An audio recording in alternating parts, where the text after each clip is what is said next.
非常现实的打脸啊，真的是啪啪的疼啊！今天上午呢，我约了2个姑娘啊来谈找对象的事情。大约9点多就来了一位姑娘，91年的大专学历，自己是开网店的。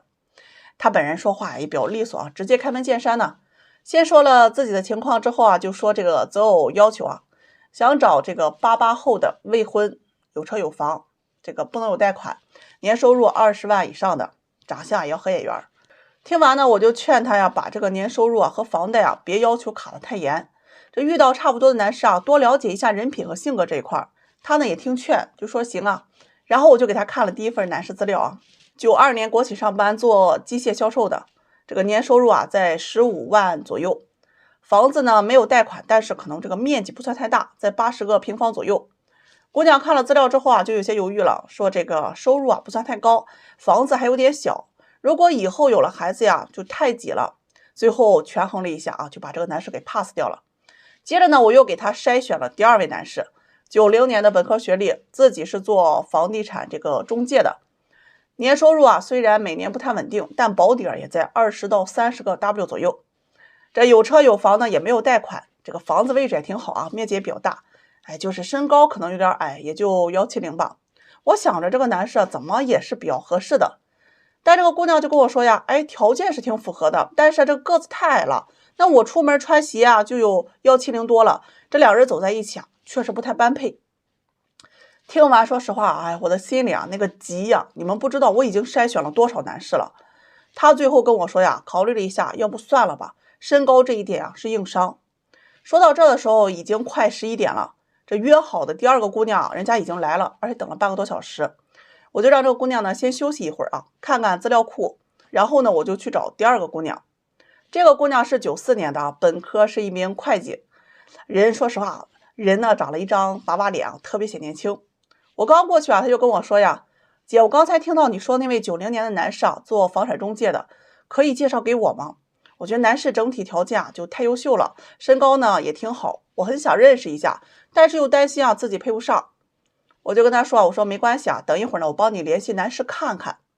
和这个姑娘聊了有一会儿啊，这里面的这个姑娘就出来了，跟我说呀，姐，我看了你资料库里的那些啊，都不太符合我。那我喜欢的那些啊，他们要求的呀，我也不符合。要不刚才那位房产中介那个男士啊，你帮我介绍一下吧，个子矮就矮吧，其他条件呢也算凑合。我一听啊，就有些愣住了，看了一眼94年那个姑娘，她也有点尴尬呀。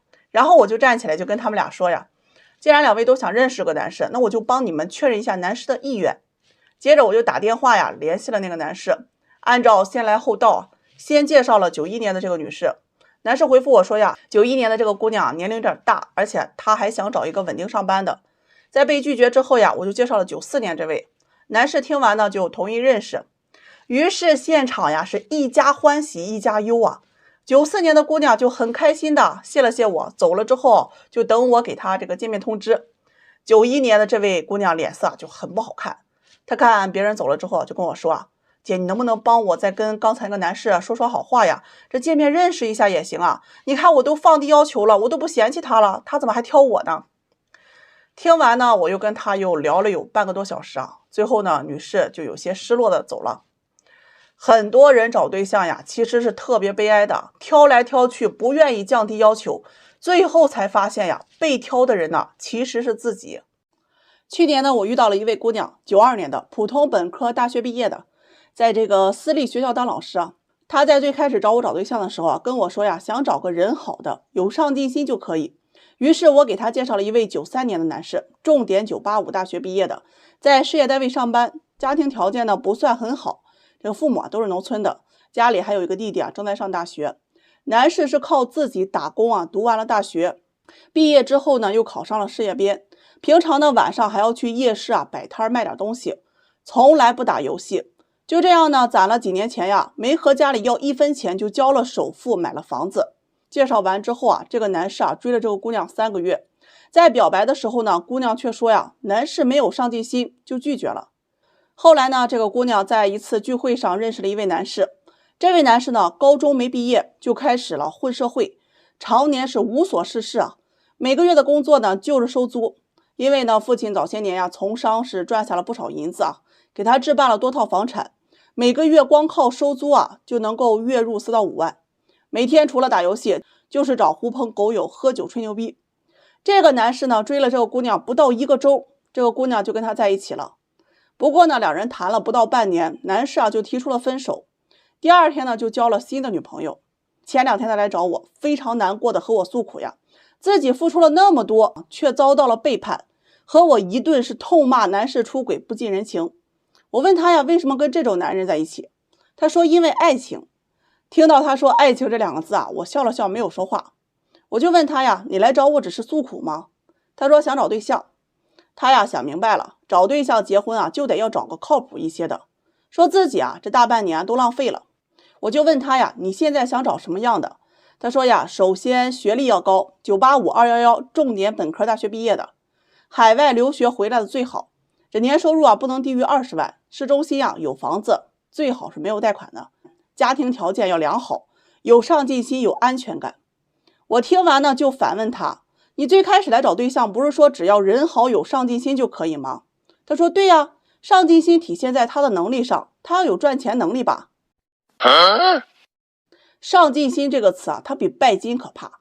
起码你和我说你拜金，那我知道你要找的是有钱人。你跟我说上进心，我找了一圈，你告诉我你找的还是有钱人。就好像一个男人跟你说啊，他会努力赚钱，10年之后他会成为一位身家上亿的老板，你觉得他有上进心吗？不，反而你会觉得他在吹牛逼。如果他现在把车房多套的房本、车本、现金几百万放在你面前，那你肯定会觉得他有上进心。说直白一点呀，你所谓的安全感那就是有钱，你所谓的上进心啊，那就是现在加未来要有钱，你所谓的家境良好啊，那就是家里有钱。这样的男人有吗？有，但是你得先看看自己配不配吧。自己还是低配的3无产品，去要求别人全是高配，自己是块猪头肉就别想着上高档餐厅了，在大排档里凑合着不挺好吗？我在刚做红娘的时候啊，有些姑娘就跟我说呀，这个男人呢有没有钱不重要，只要有上进心就好。那会儿啊我当真了，我很认真的给这个姑娘呀找那些努力上进的男人，结果她都拒绝了。后来呢我才发现，所谓的要有上进心啊，不只是拜金，更多的是贪念，不只要求现在有钱，未来也要承诺有钱。每个人都有权利追求更好的生活，但是你与其要求别人做到，不如寄托希望自己有上进心啊，那才更靠谱一些。有些姑娘，你为什么大龄？为什么就你一直找不着对象？今天有一个姑娘来找对象，我差点没让她气死啊！92年的，今年31岁，培训机构的老师，她来找对象说要求不高，想找个有眼缘的，条件差不多就行。我现在给大家介绍了一位啊，这个同岁的在事业单位工作的男士，他看了照片啊，哎呀，太丑了，没眼缘。又给他介绍一位长得帅的，也是老师，他又觉得人工资啊，这个太低了，养不了家。听完我是挺无语的，你自己不也才5000块钱呢？他说我是女人呢，我又不需要养家的，行吧？又给他介绍了一位自己创业的啊，年收入得有个30-40万的男士。我寻思这条件肯定没得选了吧？谁知他说呀，南方是农村家庭，不要。哎呀，看不上，气得我呀！人家家里条件是好的话，用得着自己出来创业吗？他说我父母都是城市的，我不想找农村的，我找对象是结婚的，一定要找一个合心意的。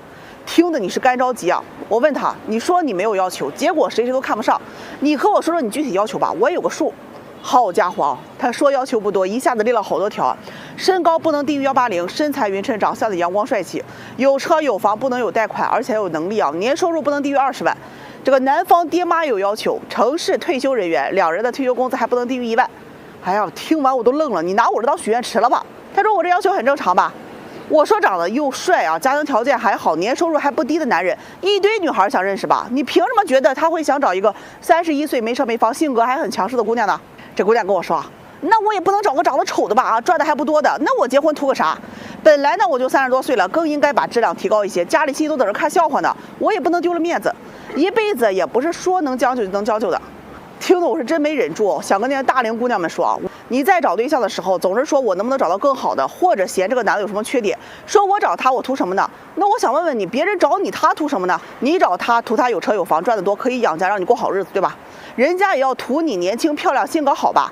所以你找对象之前，你先考虑清楚你能为别人提供什么，你先把这事想清楚了，找对象就不难了。很多大龄的女孩子总跟我说，哎呀，我年龄大了不好找。我跟你们说啊，不是的啊，年龄占一部分，但很多男人之所以不愿意找大龄女，真正的原因啊，是你年龄又大又不自知，脾气还不好的，娶你做啥呀？女孩子你想嫁人，你能提供最便宜、最容易、最直接就是情绪价值，但是大部分女人都不懂，瞧不上这儿，瞧不上那儿的，高高在上。这个世道很现实的，你有价值，别人才会瞧得上你。所以啊，奉劝那些大龄姑娘在找对象之前啊，先买个镜子看看自己，你能给别人提供什么。